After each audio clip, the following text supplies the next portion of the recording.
ప్రణాళికా గ్రంథాలు చదవాలి. చదవకపోతే దేవుని ప్రణాళిక ఈ భూమి మీద ఇప్పుడు ఏం నడుస్తూ ఉందో, ఏం కార్యక్రమం నడుస్తుందో మనకు అర్థం కాదు. దేవుని చిత్తాన్ని మనం నెరవేర్చలేము. ప్రణాళికా గ్రంథాల్లో ఉండే సందేశం బాగా జీర్ణమైతే మీ ప్రార్థన కూడా ఇంకా హయ్యర్ లెవెల్కి వెళ్ళిపోతుంది. దేవునితో మీరు మాట్లాడే విధానం, మీరు సువార్త చెప్పే విధానం, జీవిత సమస్యలను మీరు ఎదుర్కొనే విధానం అంతా మారిపోతుంది. ఈ ప్రపంచమే మీకు మారిపోతుంది. మీకు మీరే కొత్తగా కనపడతారు. ఈ ప్రణాళికా గ్రంథాలు దేవుడు ఈ తరంలో భూనివాసులకు అప్పగించిన, అనుగ్రహించిన, ప్రసాదించిన అతి గొప్ప వరం ఈ తరంలో ఈ ప్రణాళికా గ్రంథాలు. చాలామందికి అర్థం కావడం లేదు. ఏదో ఎందరో బుక్స్ రాశారు, ఈయన కూడా రాశాడు అనుకొని చాలామంది బస్సు మిస్ అయినట్టు ప్రత్యక్షత మిస్ అయిపోతున్నారు.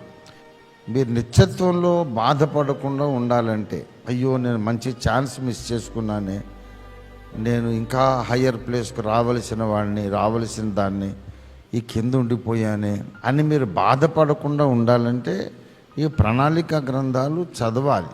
అది పెద్ద బంగాళాఖాతం కంటే పెద్ద సముద్రం. అది మామూలుగా రాసిన పుస్తకాలు కాదు.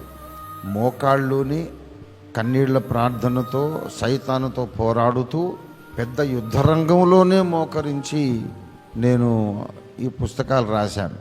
పుస్తకం నేను డిక్టేట్ చేసి రాయిస్తున్నప్పుడు ఒకవైపు సైతానుతో కుస్తీ పడుతూ పోరాడుతూ గద్దిస్తూ వాడిని వెళ్ళగొడుతూ, ఇక్కడ ఒక లైన్ నేను ఒక వాక్యం డిక్టేషన్ ఇచ్చేవాడిని, మళ్ళీ అటు పోరాటం ఇటు డిక్టేషన్.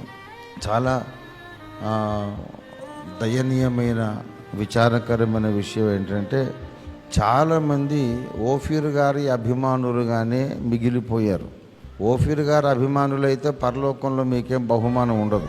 దేవుని సత్య ప్రత్యక్షత ప్రణాళిక గ్రంథాలు మీ మనస్సులో మీరు బాగా జీర్ణం చేసుకోవాలి. సత్యమునకు సహాయకులు కావాలి, సత్య సంబంధులు కావాలి, సత్య సైనికులు కావాలి. ఓఫీర్ గారంటే అభిమానం ఉంటుంది, ఎందుకంటే ఈ సత్యాన్ని మనకు పరిచయం చేసినందుకు అభిమానం, సత్యాన్ని మనకు పరిచయం చేసినందుకు దైవజనుడి మీద అభిమానం.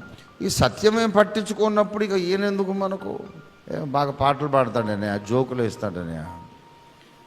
నా అభిమానులైతే పరలోకంలో మీకేం బహుమానం ఉండదు. నేను మీకు పరిచయం చేసిన సత్యాన్ని మీరు సీరియస్గా పట్టించుకుంటే ఉన్నత బహుమానం దొరుకుతుంది. మీరు ఇక్కడ అభిమానులైతే నాకే లాభం, మీకు లాభం లేదు. కానీ సత్యాన్ని గ్రహిస్తే నిత్యత్వం అంతా మీకు లాభం, మీకు ప్రయోజనం. దేవునికి స్తోత్రం. హల్లెలూయా.